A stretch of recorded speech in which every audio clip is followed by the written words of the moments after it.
Hello, my name is Colin Campbell. I'm with Polygon. You're looking at Killers and Thieves, a stealth strategy game in which a coven of burglars enrich themselves on booty from a medieval city. Let's take a look at the game and find out what it's all about.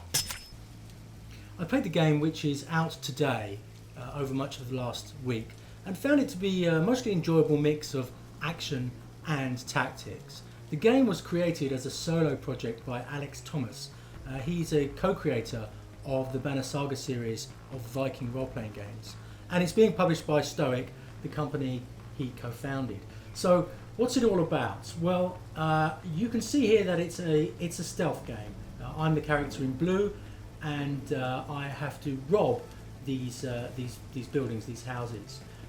Different characters have different abilities. For example, this character does not have the ability to open locked doors, and so I use a different thief in order to do that job. And so I select her, and up she comes, and she's going to go and try and unlock the door.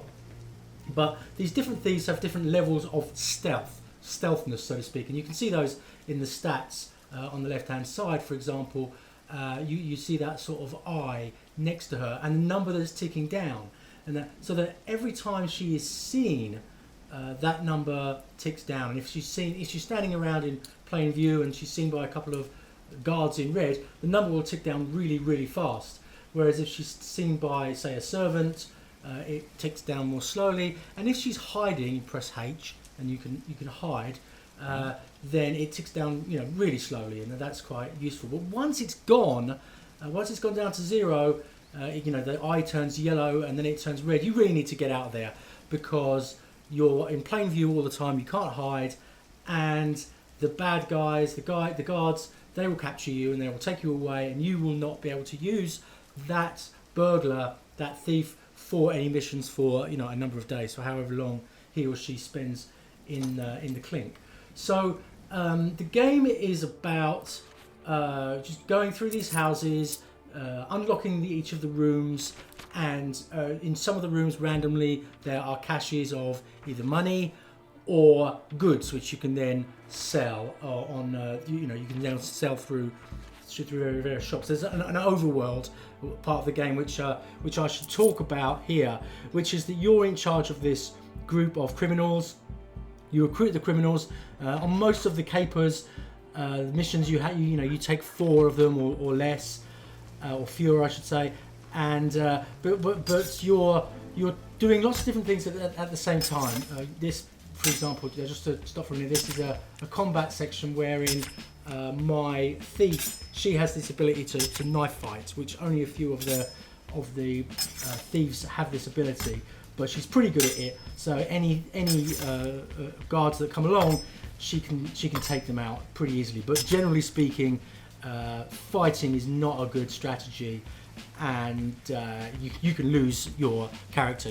Once they're dead, like in XCOM, then they're dead forever. And like this character here, she is very high value, and I would not want to lose her at all. I did lose one high value character earlier on in the game, and it was a real bummer.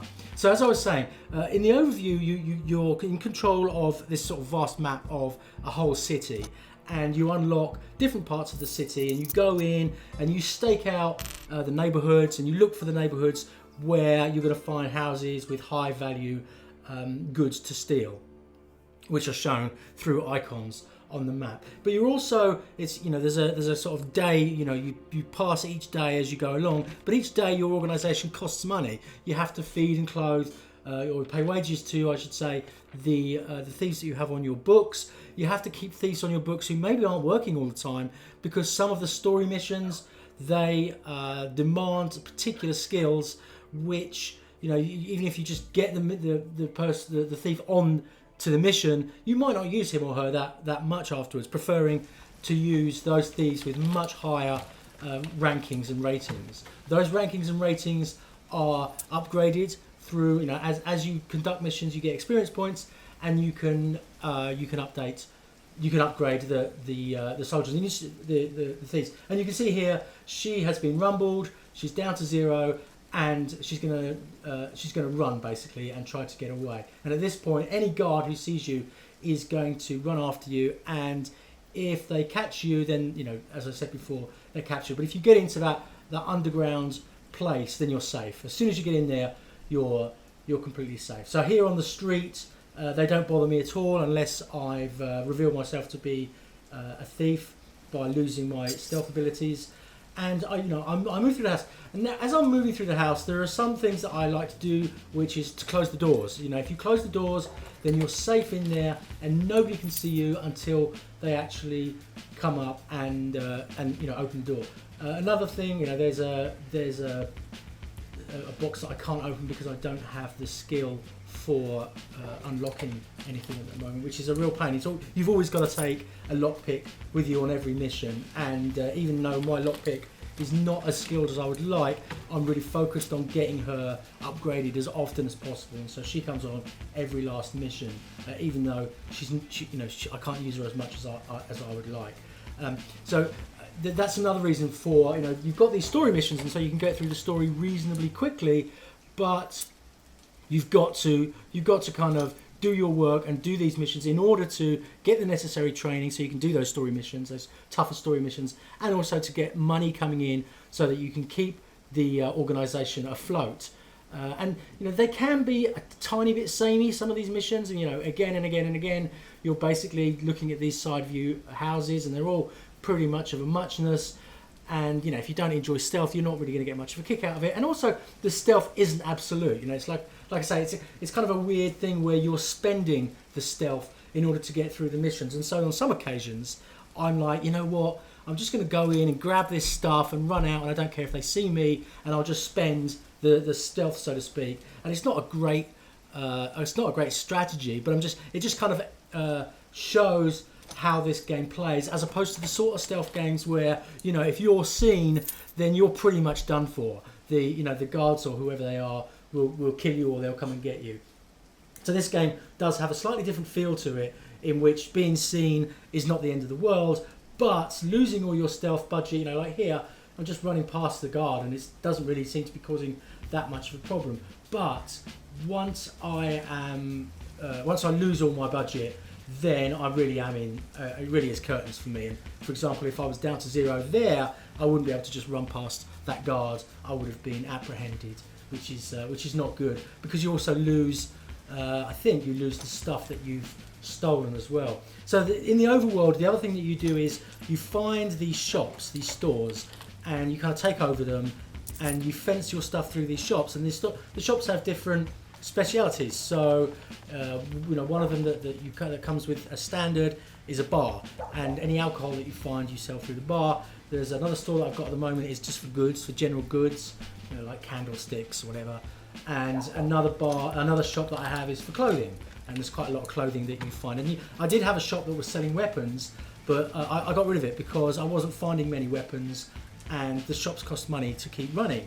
So that's the sort of strategic decision you have to make. And there was a couple of other strategic decisions where I hired this one guy because I needed him to do a story mission, but he was kind of useless, and I just didn't really care about his special ability, and I just didn't want to spend my time training him, and he was asking me for too much money. So it wasn't a difficult decision for me to just say, you know what, I've had it with you, and I got rid of him. So all the time you're looking at your guys and deciding which ones to train up and which ones to send on missions and which ones to retire. You also have to worry about their morale, and you can send them to the pub, which if you send them to the pub for a couple of days, if they're a bit unhappy, or even if they're just sort of not very just not happy, then they will come back refreshed, and their morale will be good. Right. And that's good, because you don't want somebody who's going to maybe filch off you because their morale is not very high. Right. So all the time, and there's another useful trick which some of the thieves have, where they can see like lots of different rooms at the same time, and so you can go into these buildings and sort of see, I can see a whole floor, and that helps me to decide whether or not this house is worth burgling. And you can see here the goods are always in particularly fashioned sets of drawers or chests, or here this one has not been smart enough to hide, and so he was seen rather too quickly, and I think he's going to have to just kind of get out of there and cut his losses as best he can. So, one of the things that is a major part of this game is hiding. Like everywhere you go, you're pressing that H button to make sure that your budget is not your stealth budget, so to speak, is not depleting too rapidly. The guards can sometimes be a bit annoying. Like sometimes they will just literally stand there, not do anything. Sometimes their movements are patterned so that you can plan how to get around them, sneaking up behind them and all that. And sometimes they seem, I might be wrong about this, but they seem to me to be kind of random, so that can catch you off guard as well. So I do like the way they're sort of like, huh? When they see you, like, duh.